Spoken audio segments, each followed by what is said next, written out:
हर हर महादेव नमस्तुभ्य मित्रों में दोस्तों। आज बार फिर आप सभी शुभ भक्तों का मेरे चैनल में स्वागत करता हूं।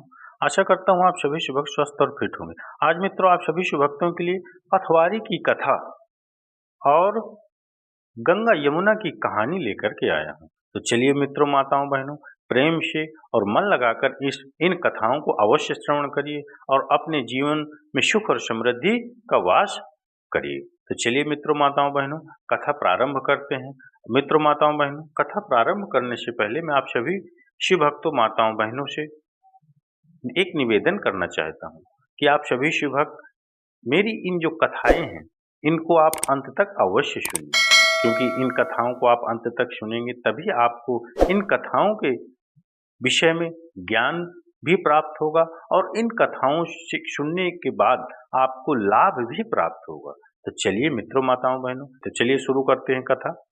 एक गुजरी थी, उसने अपनी बहू से कहा कि तू दूध दही बेचा। तो वह दूध दही बेचने गई।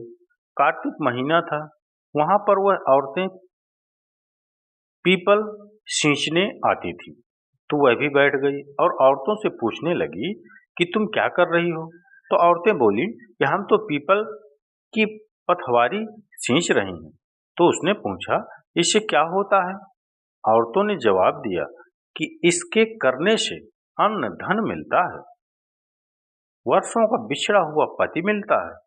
उस गुजरी ने कहा कि तुम तो पानी सींच रही हो, अब मैं दूध दही से सींचूंगी। तो उसकी सास रोज कहती कि तू दूध दही बेच करके पैसे ला कर दे। तो उसने कहा जब कार्तिक का महीना पूरा हो जाएगा तब ला दूंगी। और कार्तिक का महीना पूरा हो गया।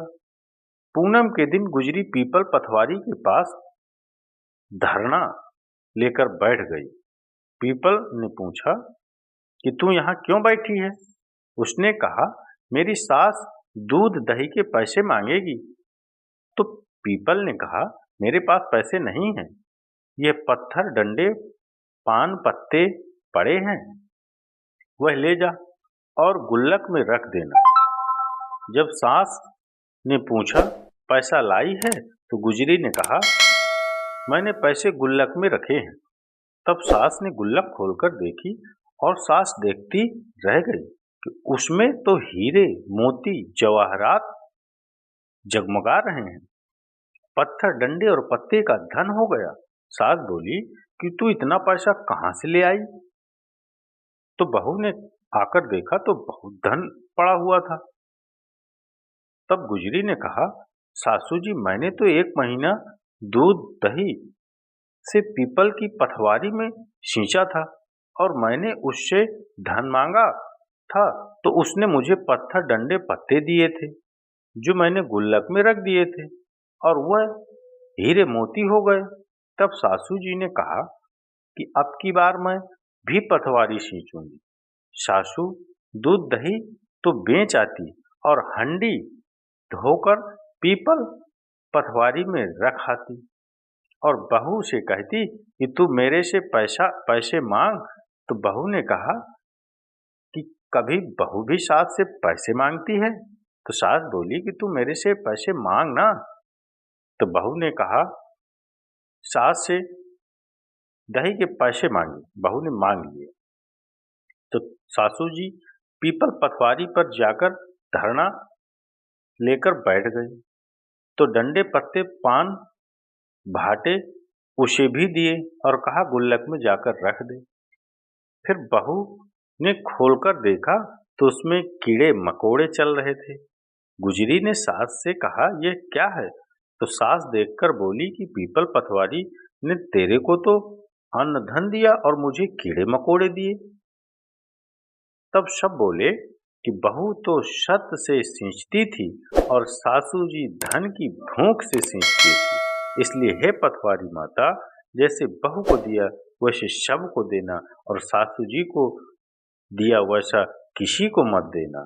बोलिए पथवारी मैया की जय। अवश्य आप भी सींचिए, आपको भी प्राप्त होगा। चलिए गंगा यमुना की कहानी सुनते हैं, श्रवण करते हैं। एक गंगा और एक यमुना थी। दोनों बहनें एक साहूकार के खेत में जा रही थी। तब यमुना ने जौ के दाने तोड़ लिए। तो गंगा ने कहा कि बहन, तेरे तो ग्रहण लग गया, यह तो चोरी हो गई। तब यमुना बोली कि बहन, अब ग्रहण कैसे धुलेगा? तो गंगा ने कहा कि 12 वर्ष तक साहूकार के यहाँ नौकरी करे, तब तेरा ग्रहण उतरेगा।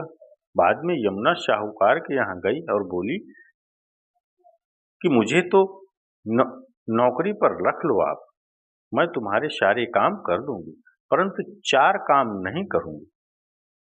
एक तो जूठे बर्तन नहीं मांज पाऊंगी, झाड़ू नहीं लगाऊंगी, बिस्तर नहीं बिछाऊंगी और दिया नहीं जलाऊंगी।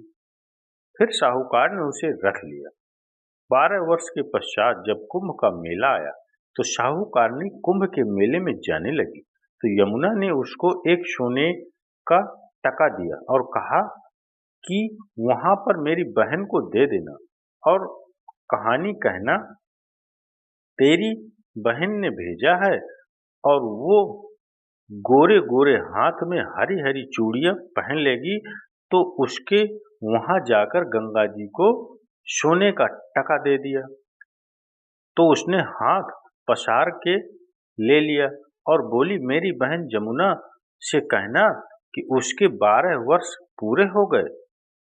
वह यमुना सेठ बड़ा घर छोड़कर गंगा के पास चली गई और सेठ को खूब धन दिया। तो चलिए मित्रों, माताओं बहनों, अगर ये कथा आप सभी शिव भक्तों को अच्छी लगी हो तो एक लाइक और कमेंट्स में हर हर महादेव शेष नमस्तुभ्यम अवश्य लिखिएगा। चलिए मित्रों, मिलते हैं अगली कथा में, तब तक के लिए हर हर महादेव शेष नमस्तुभ्यम।